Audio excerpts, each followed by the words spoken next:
आपके साथ भी कभी कभी ऐसा होता है कि आप सोकर उठते हो तो आपके हाथ पैर सुन्न हो जाते हैं और आपके कभी कभी आपके पैरों में झिंझनाहट सी होती है, जैसे हजारों चींटियां आपके पैरों में चल रही हो। कभी कभी तो ऐसा भी होता है कि जैसे तीखी चुभन जैसा दर्द महसूस होता है, तो आप इसे नॉर्मल कमजोरी समझकर छोड़ देते हो। तो आपको ये इस चीज को नॉर्मल नहीं लेना चाहिए, आपको सावधान हो जाना चाहिए दोस्तों। इशारा है कि आपके शरीर का पावर प्लांट यानी कि B12 खत्म हो रहा है। हैरानी की बात तो ये है, ये बीमारी सिर्फ बुजुर्गों तक ही सीमित नहीं, आज के 20 साल 25 साल के युवा में भी जैसे उनकी याददाश्त कमजोर होना, हाथ पैरों का सुन्न होना, नसों में दर्द होना आम बीमारी से ये जूझ रहे हैं। आज मैं रुपिंदर स्वर्ट व्लॉग में आपको बताऊंगी किचन की वो 3 चीजें दही में मिक्स कर आप खाएगा, आपकी सोई हुई नसें फिर से जाग उठेंगी। विटामिन बी को क्लामिन भी कहते हैं, सरल भाषा में ये हमारे नर्वस सिस्टम का एजुलेशन होता है। जैसे दोस्तों बिजली की तार पर प्लास्टिक की कोटिंग होती है, वैसे ही B12 हमारी नसों की सुरक्षा करता है। अगर इसकी कमी हो जाए तो क्या होगा, आपकी नसें डैमेज होने शुरू हो जाएगी, जो आपके दिमाग तक सिग्नल सही से नहीं पहुंचेगा, आपकी नसों में सुनपन, झंझनाहट और खून की कमी हो जाएगी दोस्तों। जी हाँ, B12 लाल रक्त कोशिकाओं यानी कि रेड ब्लड सेल्स बनाने में आपकी मदद करता है और इसके बिना आपका शरीर में झंझनाहट होने लगेगी और आप कोई भी काम में आपका मन नहीं लगेगा, आपकी थकान, आपके शरीर में बिल्कुल ही थकान रहेगी कि आप कुछ करना पाओ। कभी कभी क्या होता है कि आप भूलने की बीमारी भी आपको लग सकती है, आप कहीं चाबियां वगैरह रखकर भी भूल जाओगे। इससे तो समझिए आपका जो दिमाग है वो रिचार्ज मांग रहा है। सवाल ये है कि हम खा तो सब कुछ रहे हैं, लेकिन फिर भी हमारे शरीर में B12 की कमी क्यों हो रही है? इसके 5 कारण हैं। अगर हमारे पेट में गैस, बदहजमी है, हम जो भी खा रहे हैं B12 उसको सोख नहीं कर पा रहा है।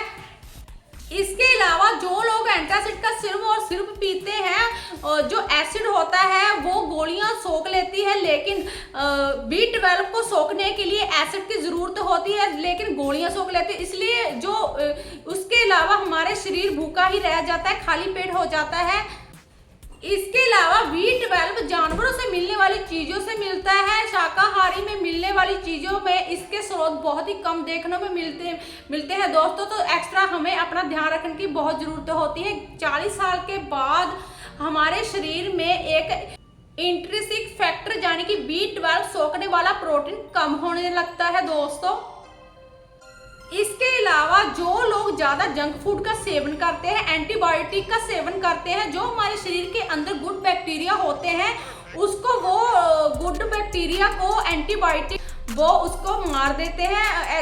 इसी तरह से जो B12 होता है उसका अवशोषण में मदद करते हैं। तो आज मैं आपको ऐसा नुस्खा बताने वाली हूँ, दही में ऐसी कौन सी 3 चीजें आप मिक्स कर खाइएगा, आपकी जो B12 की कमी है वो पूरी हो जाएगी। चलिए जी, इस रेमेडी को कैसे बनाना है मैं आपको बताती हूँ। तो देखिए दोस्तों, यहाँ पर हम B12 बूस्टर तैयार कर रहे हैं। यहाँ पर मैंने ली है कांच की कटोरी, उसमें मैंने ताजा दही लिया है। ये बायोटिक्स का भंडार है जो पेट के बैक्टीरिया को ठीक करेगा और पेट के अंदर गुड बैक्टीरिया को बढ़ाएगा। तो इसके अलावा हम यहाँ पर लेंगे जी भुने हुए चने लेंगे। यहाँ पर हम इसमें 2 चम्मच के करीब मैं चने डालूंगी। इसमें 2 चम्मच के करीब चने डालूंगी। ये भुने हुए चने आपने छिलके के समेत लेने हैं दोस्तों, आपने बिना छिलके के चने, इसमें भुने हुए चने का इस्तेमाल नहीं करना है। जो ये चने होते हैं इसमें कॉम्प्लेक्स B विटामिन और प्रोटीन होता है। और साथ ही हम लेंगे यहाँ पर किशमिश, आप 4 से 5 किशमिश का इस्तेमाल कर सकते हो दोस्तों। यहाँ पर मैं 5 से 6 किशमिश का इस्तेमाल करूंगी, इसमें डालूंगी दोस्तों। ये आयरन का भंडार है दोस्तों, इसमें हमें आयरन की कमी इससे हमें पूरी होती है हमारे शरीर में दोस्तों। इसमें से दोस्तों आयरन की कमी तो पूरी होती है और इसमें एंटीऑक्सीडेंट से ये भरपूर होते हैं, खून के संचार को भी बढ़ाता है। अगर आपके पास मुनक्का भी हो ना, जो मोटी मोटी से होती है, उसका भी आप इस्तेमाल कर सकते हैं, लेकिन मैंने इसमें 5 से 6 किशमिश का ही इस्तेमाल किया है दोस्तों। और इसके साथ में ही हमें चाहिए होगा जी भुना हुआ जीरा। जी हाँ, आपने जीरे को रोस्ट कर अच्छे से पीस लेना है। इसके बाद ये दीपन पाचन का काम करता है और हमारे जो अग्नि को तेज करता है अंदर से, ताकि पोषण को सोखा जा सके। इसे तैयार कैसे करना है, इन तीनों चीजों को हमने दही में मिक्स करना है। इसमें आधा चम्मच के करीब मैं डालूंगी जी भुना हुआ जीरा। जी हाँ, इसमें आधा चम्मच ही आपने डालना है और इसको कैसे खाना है वो भी मैं आपको बताऊंगी। इन तीनों चीजों को आपने दही में अच्छे से मिक्स कर मिलाना है। इसे आपने सुबह के नाश्ते में या फिर दोपहर के खाने के साथ इसे खा लेना है। चने का फाइबर और दही का बायोटिक्स और किशमिश की ताकत मिलकर आपकी नसों को पोषण देना शुरू कर देगा दोस्तों।